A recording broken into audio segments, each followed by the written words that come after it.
गाय को कौन सा फल खिलाने से उत्तम फलों की प्राप्ति होती है?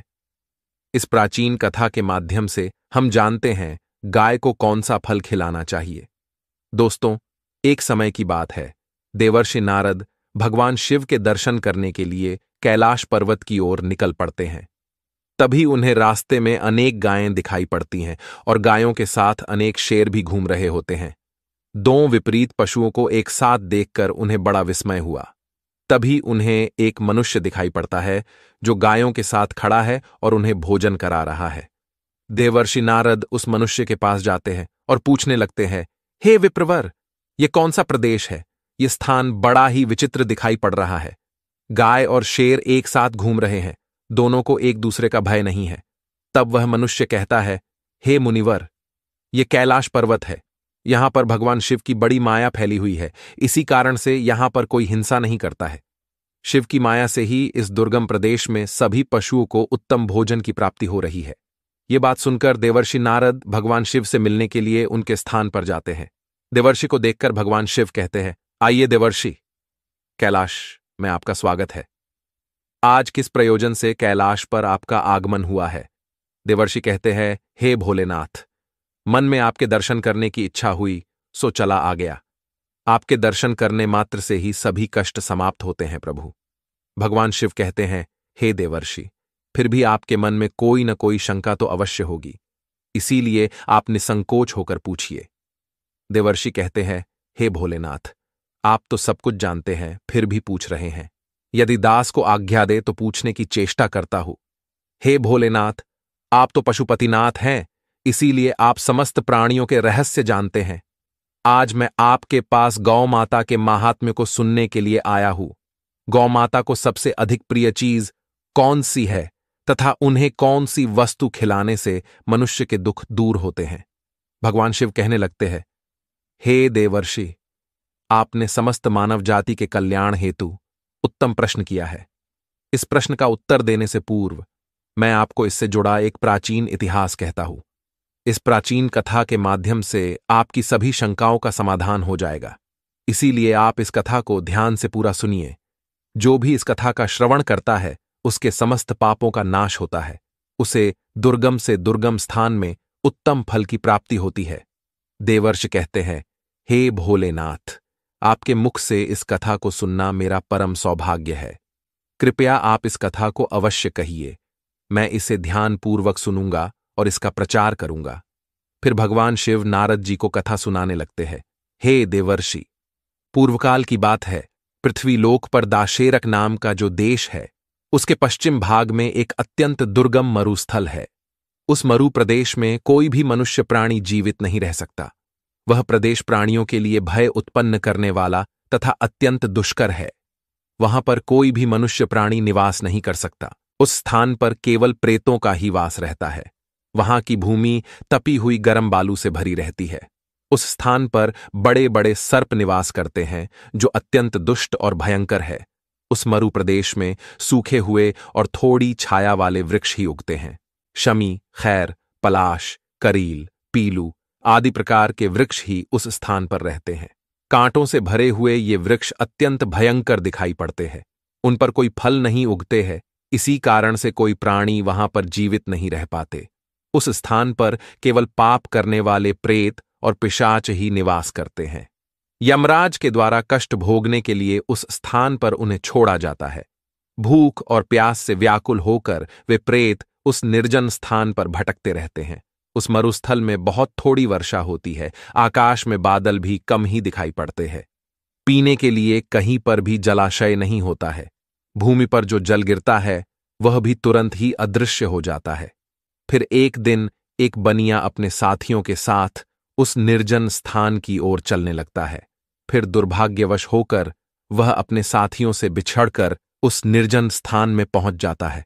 उस मरुस्थल में वह इधर उधर भटकने लगता है और अपने साथियों को खोजने लगता है। बहुत देर तक इधर उधर भटकने के पश्चात उसके मन में भ्रम होने लगता है। अधिक समय तक चलने के कारण वह भूख और प्यास से पीड़ित हो जाता है। उसे अपनी प्यास बुझाने के लिए कहीं पर भी जल दिखाई नहीं पड़ता है। फिर एक स्थान पर खड़ा होकर वह चारों ओर देखकर सोचने लगता है, किस दिशा में गांव है, किस दिशा में जल है, मैं कहां जाऊं? लगता है अब इसी स्थान पर मेरी मृत्यु हो जाएगी। इतना सोचकर वह भगवान विष्णु की आराधना करने लगता है। फिर उसी समय उसे कुछ प्रेत दिखाई पड़ते हैं जो उसी की तरफ आ रहे होते हैं। उन प्रेतों के भयंकर रूप को देखकर वह बनिया भयभीत हो जाता है। वे सभी प्रेत भयंकर आवाज करते हुए उसकी तरफ ही आने लगते हैं। उस स्थान पर छिपने के लिए कोई भी स्थान नहीं होता है और उसके शरीर में बल न होने के कारण वह भाग भी नहीं पाता है। इसीलिए चुपचाप उसी स्थान पर खड़ा होकर भगवान से प्रार्थना करने लगता है। फिर वे भयंकर प्रेत उस बनिए के निकट आते हैं और उसे दुर्बल जानकर उसके पास आकर इस प्रकार से कहने लगते हैं, हे मनुष्य, इस भयंकर मरुस्थल में किस कारण से तुम्हारा आगमन हुआ है? लगता है तुम अपने साथियों से बिछड़कर इस वन में भटक रहे हो। तुम्हारे मुख को देखकर लगता है तुम भूख और प्यास से पीड़ित हो। उन प्रेतों के ऐसे वचन सुनकर उस बनिए को बड़ा आश्चर्य हुआ। वह सोचने लगा, बड़ी ही विचित्र बात है, ये भयंकर प्रेत मुझे खाने के बजाय मेरा हालचाल पूछ रहे हैं।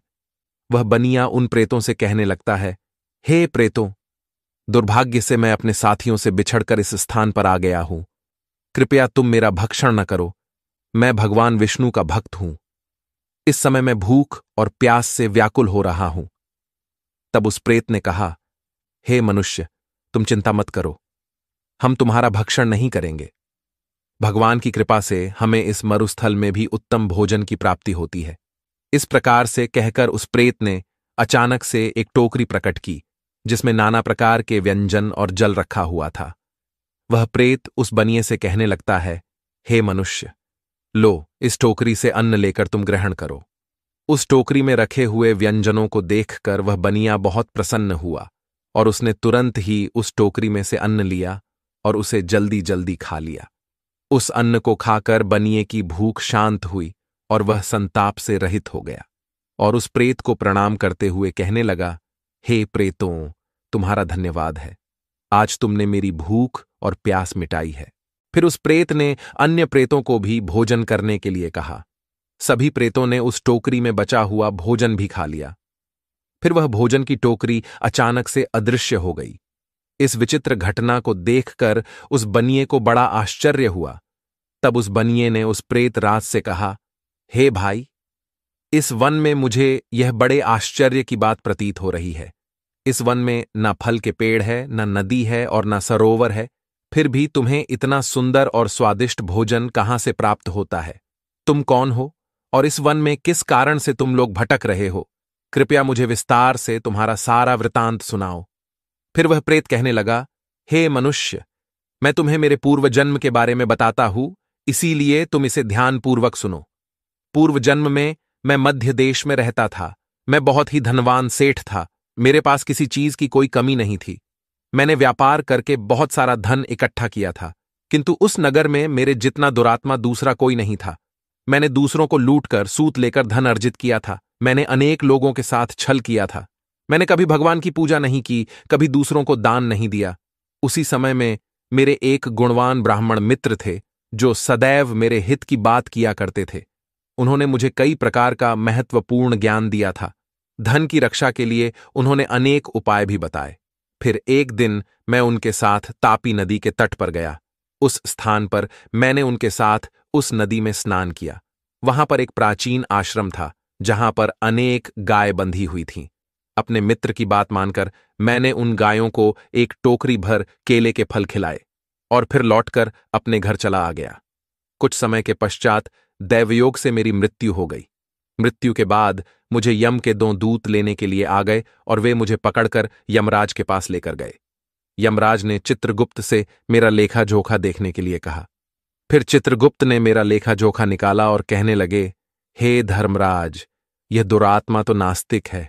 इसने कभी ईश्वर की पूजा नहीं की, इसने कभी दान धर्म नहीं किया, किंतु इसने केवल एक ही पुण्य का कार्य किया है। इसके गायों को केले के फल खिलाए हैं। बस इतना ही इसका पुण्य है।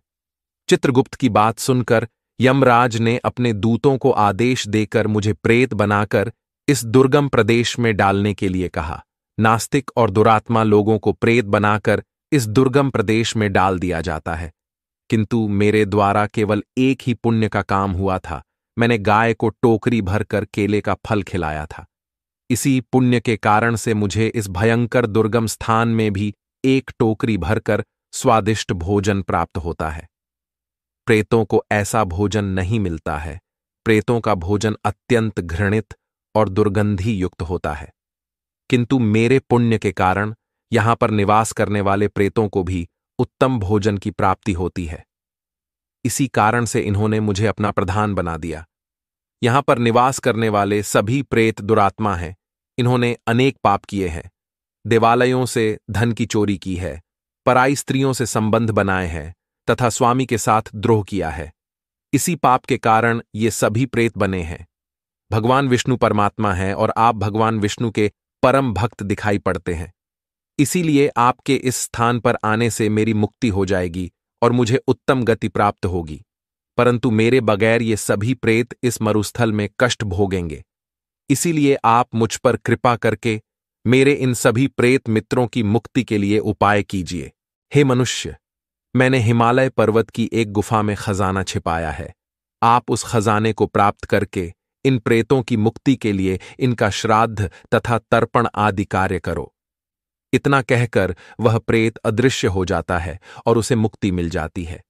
फिर वह बनिया हिमालय पर गया और उसने वहां पर उस प्रेत के द्वारा बताया गया खजाना प्राप्त किया और फिर वह गया तीर्थ में प्रेतों की मुक्ति के लिए श्राद्ध करने के लिए चला गया।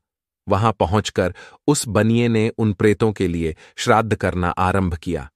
जिस दिन वह जिस प्रेत का श्राद्ध करता, वह प्रेत रात को उसके सपने में आकर उसे दर्शन देता और कहता है, हे महाभाग, तुम्हारी कृपा से मैंने प्रेत भाव को त्याग दिया है।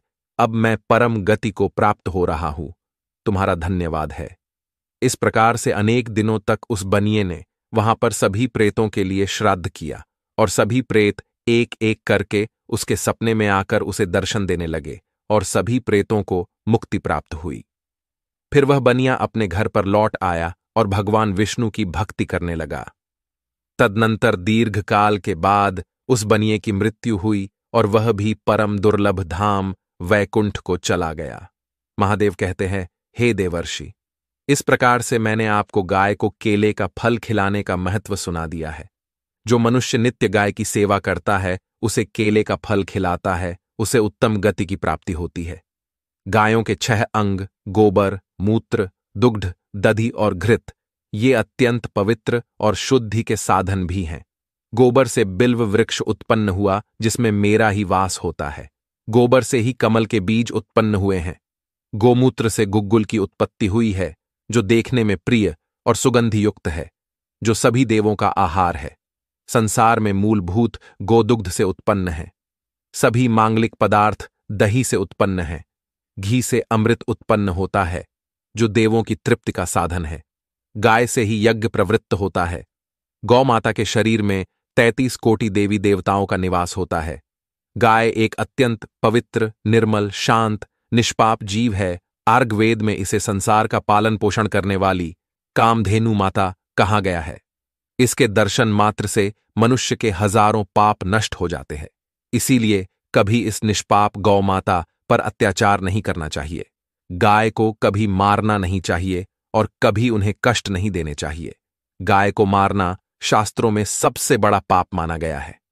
जो मनुष्य गाय की निस्वार्थ भाव से सेवा करेगा वह सुख समृद्धि प्राप्त करेगा।